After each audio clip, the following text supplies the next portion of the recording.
gets me every time.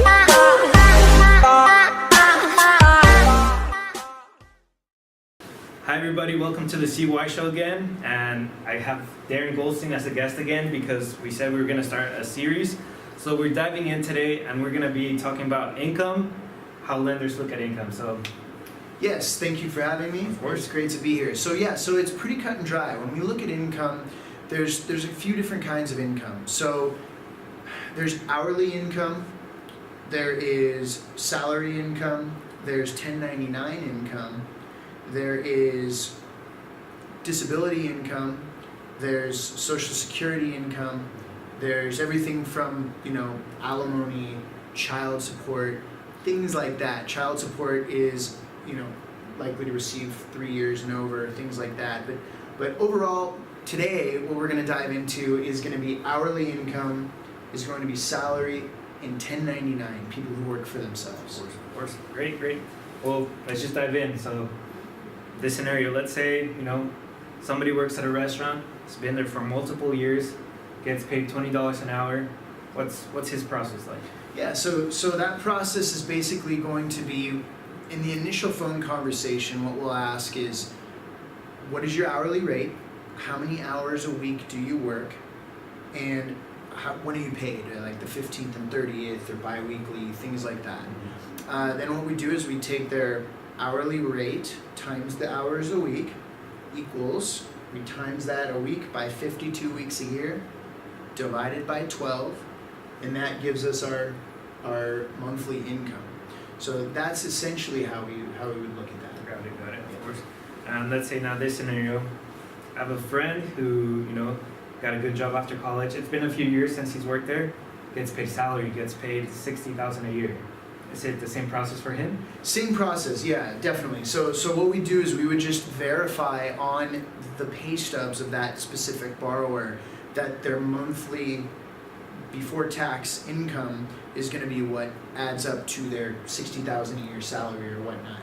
And the same thing with the hourly employee.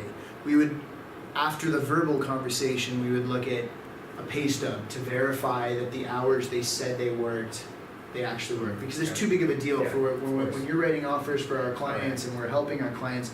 It's too big of a deal to them, so it's important that we make sure they can buy the house that they want to buy. It's key.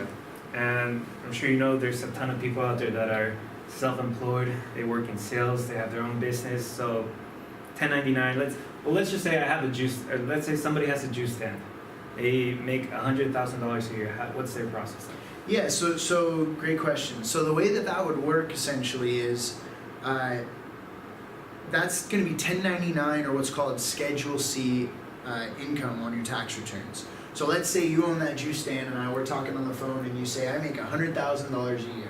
My next question to that borrower would be, do you know after write-offs what your income is? And a lot of times people know that, and sometimes people don't know that. The most important part is that next step, which is the documentation. So we would look at their tax returns, and we would look at, let's say $100,000 is what they have as income, but then on their Schedule C tax, they wrote off $60,000 worth of income, right, on their Schedule C. They would then qualify for $40,000 income. And what we do is we take a 2-year average for that type of borrower. So we'd look at the last 2 years' tax returns, and we would take a 2-year average. So let's say both years there were $60,000 write-offs because his business is a startup and he needs to write stuff off. So that at that point it would be easy. What we do is we just take 40,000 divided by 24, but we're at 40,000 a year income. Got it. It would work, for a sales position, someone in sales that was 1099. We would look at the same situation. What is their income? And for another sales, maybe like sales in W-2, we'd look at a 2-year average, same situation. So Okay. And just so people know, W-2 is somebody who's employed. Yes, so W-2 income is basically means you work for someone, a company, that is basically paying you, and your tax dollars are going out, and that company issues you a check. 1099 income is going to be working for yourself. So that means that you're paid not through another company. You're actually paid on your own. Got it. Well, thank you very much for all the helpful information. This was pretty much how lenders look at income. I hope this was helpful, and we'll see you next time. Continue watching our series because we're going to dive deep in. Thank you.